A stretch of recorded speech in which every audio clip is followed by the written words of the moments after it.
I am a yogi. I practice Ashtanga yoga.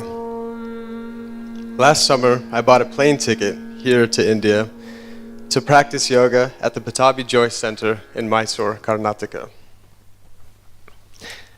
After purchasing the ticket, I then applied to the shala and found out it had already been filled for the months that I will be here in India. At this time, I suffered from this persistent resistance, this sort of tension from the doldrums of the day-to-day life. I began to ask myself, why do I do yoga? I craved this release. I craved this ability to break free the mundane from this kind of insistent everyday life, you know? Even as unordinary of a life I tried to live, still got stuck in the mundane. So I asked myself why I did yoga. It seemed Ashtanga yoga was this rigorous practice that caused more restraint, caused more of this tension. And isn't yoga, the purpose of yoga, to ease tension, to create connection? I began to ask questions. Why is connection so important? Are we more satisfied when we feel connected? What do others do to feel this sense of connection? What is it that Americans and Westerners can learn from India?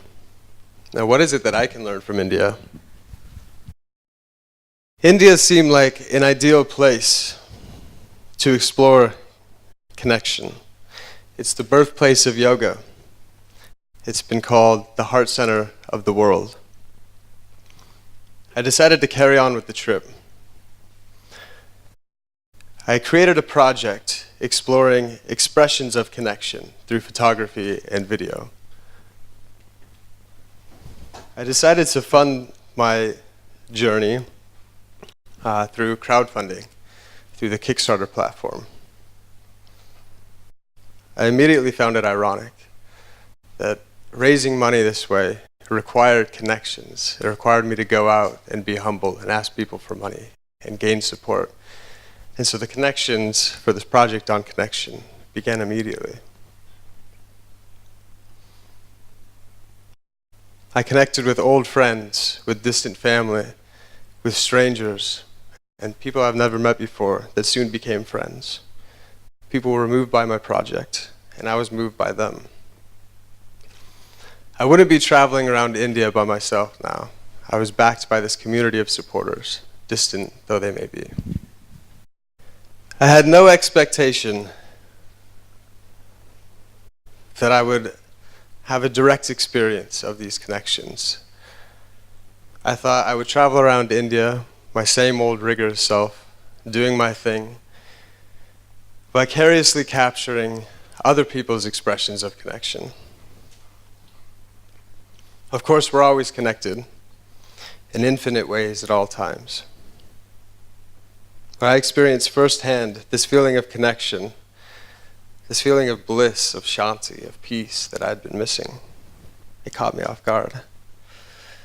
I forgot about who I was. I smiled effortlessly. I had this lightness of being. I felt shanti. I wasn't just surviving in India doing this project. I was thriving. I realized then how much this sense of connection, sense of happiness had been missing in my life. So I had these personal experiences of connection. The first kind of connection that I experienced is what I call moments of arrival. It's this acknowledgement of the here and now. It's kind of this magical moment that happens. It's not just a mental concept or a thought. It's this full-bodied experience of being here, being present. It happens on its own. Its symptoms are extra energy, feeling alive, and a lightness of being. It might happen anywhere. Walking down the street in Mumbai, floating in the sea in Goa. It can also happen through effort. I'll explain one instance of this. I was dragged to a dance party in Anjuna Beach, Goa, by some boys from Madhya Pradesh. Now, I had no intentions of going to this party. I was not interested in the trance music, and this sort of partying and inebriation happens all over the world and was of no use to my project, though many connections do occur. But I realized I'm in Goa. I'm here to connect. I might as well live it up. So I closed my eyes and I began to listen. I heard the small sounds, the little things in the music that beyond the thumping bass and all that. I forgot about my preference against trance music and just listened. My body started moving. I began dancing. I felt energized. This feeling would come and go. And my preferences would return, and I remember I don't like trance music. What the hell am I doing? But then I'd listen again, and I began to feel alive. I began to feel alert and awake. The whole night I had been kind of aloof and just wandering around this party, kind of not participating, not engaged. And I felt awake. And it became one of the most memorable nights. This is the moments of arrival. It's this connection to the present moment. Of course, these are just mundane experiences, things that you don't really think about as important. But when you pay attention, that's where life is happening, in these mundane experiences. The second kind of connection I felt is even more obvious, it's more mundane. It's the connection with people. It's Roger.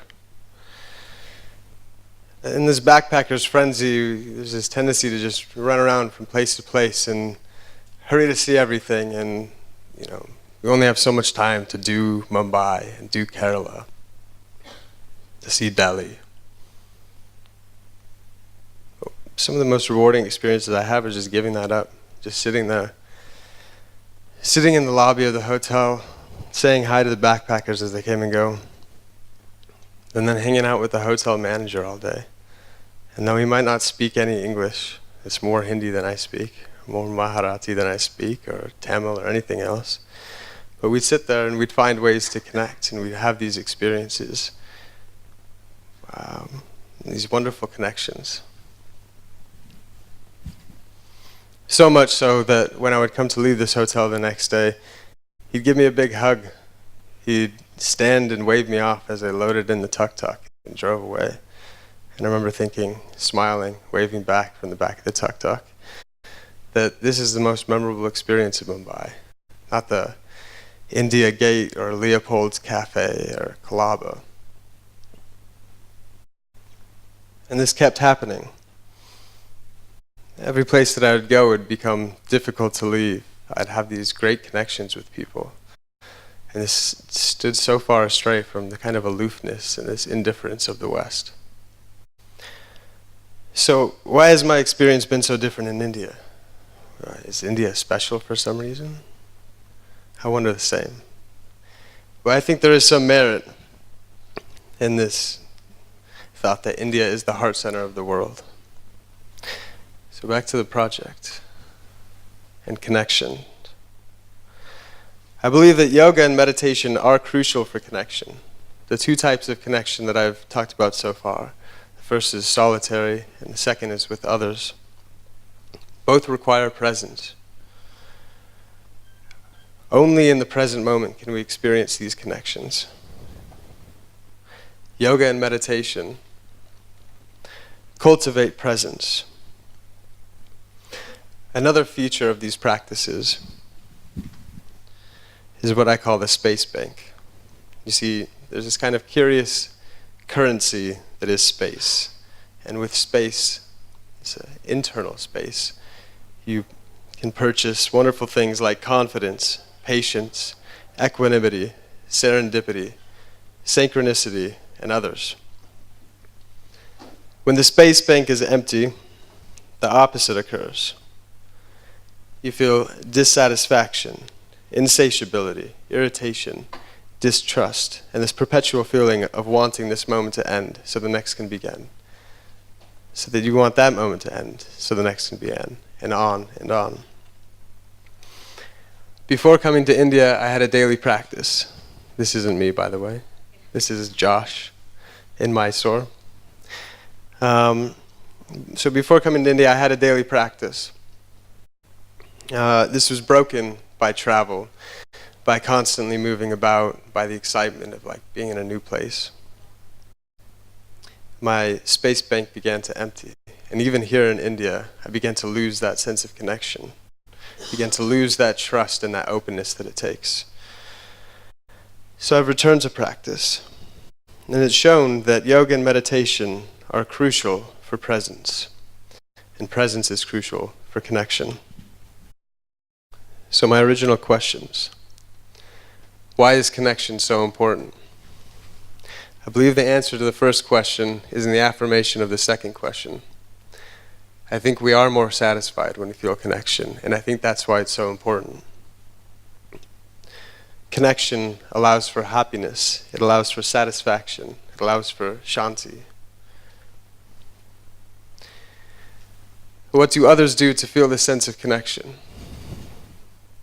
In India, it's like anywhere else, you know. We listen to music, or we play music, we dance, we hang out with our friends. I think the two biggest differences I've seen here than in the States is in the amount of devotion. I think they call it bhakti yoga. Just prayer, you know. The amount of temples, it doesn't matter what religion it is. It seems that everybody in India has religion and has that devotion, that sense of reverence for the divine. I think that's huge. The other thing that's very different for me is the strong connection between men. There's so much emphasis on male bonding here, it seems. You would never see two men walking down the road holding hands in the States, unless there was something up between them. And I think it's wonderful, you know. Men put their arms around each other and walk around, and it's great, you know. But the best answer, I think, is to listen. Listening creates an immediate connection with the present moment. It works for both types, whether you're alone or you're with company, but especially with company, because relationships are built best by listening. So what is it that Americans and Westerners can learn from India? This is a fun one. I believe they can learn to be open, to be trusting. I believe they should strive for 80% instead of perfection. Leave the other 20% the space for happiness. Nothing needs to be perfect, and nothing ever will. That's why I bother. Also, any work that can be done by hand with enough hands. We don't need to rely on technology so much. It's going to be constantly outdated anyway. Most of all extravagances and successes externally will bring little happiness. It's best to go inwards for satisfaction. And the final question that I've asked, what is it that I can learn from India? This is a fun one too. And to that, I've made some notes while traveling around and kind of created a sort of guide to myself. How to thrive in India. And you can swap India with life at any time. Number 1, leave your comfort zone. Connections thrive in vulnerability. It's the easiest to connect with other people in a mutually vulnerable environment. So try something new together. Be open. Yield. Trust. Be open. This is crucial after step 1, leaving your comfort zone. If you leave your comfort zone and you close off, people feel it, the world knows it. You'll have horrible experiences. Take the risk and be open. Stay shanty. India is never what you fucking expect. Stay calm.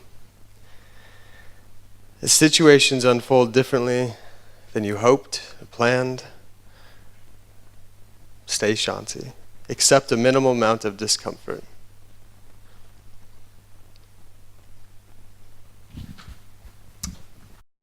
Rules are meant to be broken. It is India, it is compulsory.